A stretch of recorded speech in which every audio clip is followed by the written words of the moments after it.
Hi friends, this is Jyotilal. Once again, welcome to my chess vlog.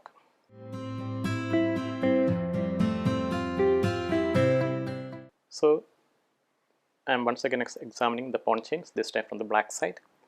So, we have a famous game played between Taimanov and Nairov in the Candice tournament 1953. The game started with Taimanov playing white side, pushing the pawn d4, knight f6, c4, g6, knight c3, bishop g7, e4, d6, nf3, a king's in the defense, castling, bishop e2, e5, castle, knight c6, d5, knight e7, knight e1, knight d7, bishop e3, f5, f3. Well, we have a typical pawn structure, long pawn chains.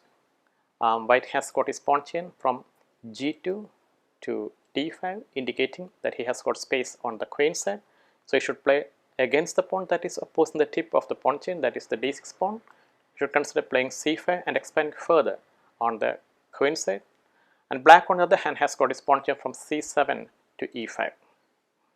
So c7 queen side to the king side, so he should rather play on the king side, and he should attack the pawn that is opposing the tip of his pawn chain, the e4 pawn. Currently he has played f5, doing exactly what is assigned to him. So after white's f3, black expanded further with f4. So here we can see not only the pawn but also the center. It is a closed center, giving chance for both sides to start actions on the respective flanks. So black expanding more on the king side and white going to do the same on the queen side. So f4, bishop f2, g5. So this closed center gives black a free hand on the king side, and white played knight d3, preparing the c5 break. So after nd3, knight f6, threatening to play g4, and white response was the typical move c5. So we can once again see white playing totally in principle with the theory. He is playing against the pawn that is opposing the tip of his pawn chain, and is expanding more on the queen side, and black playing on the king side with ng6. Rook c1, the typical king's Indian move, trying to penetrate to the c7 square with the rook, being prevented with a rook f7. Well, the rook f7 is a multi-purpose move. As people know, this can be used to start actions or support actions from the king side with the rook going to g7, bishop coming to f8. Well, we'll see that later. So after rook f7, rook c2, bishop f8. C takes d6, c takes d6. We can say white is a shade better here. Queen d2,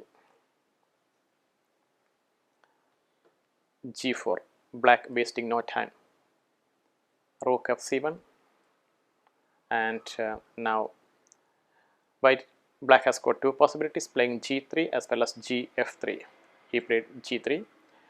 Definitely slightly better move would have been g into f3.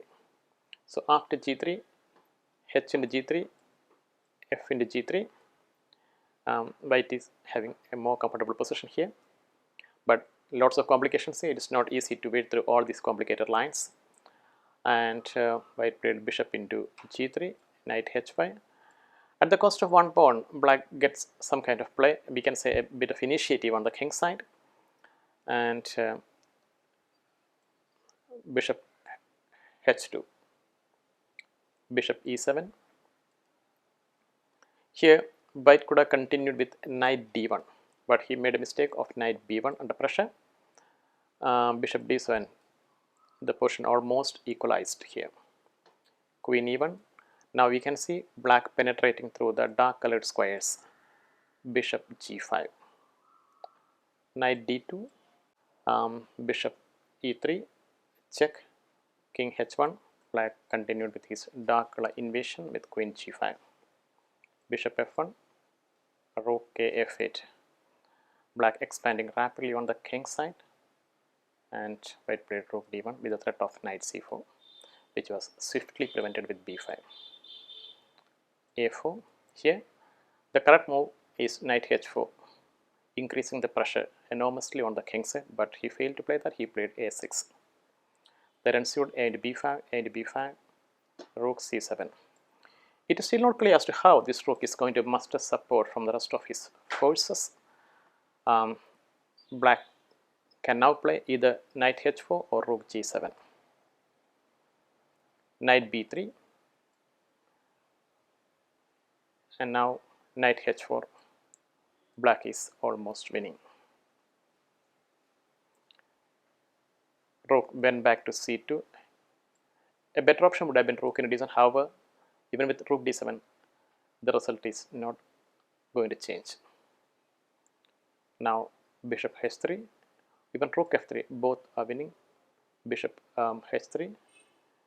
Now g into h3 means queen g1. So queen e2, knight into g2, bishop takes g2, bishop takes g2, queen takes g2, and queen h4. That is knight g3 winning instantly. And after queen g7, king g7, black wrapped up the game. So now we have seen the expansion on the king side with the pawn chains in place. A very well played game by Naidov in his famous match against Taimanov. So with this, I wind up the discussions on the pawn chains. So please remain tuned for the next video. Till then, once again, bye.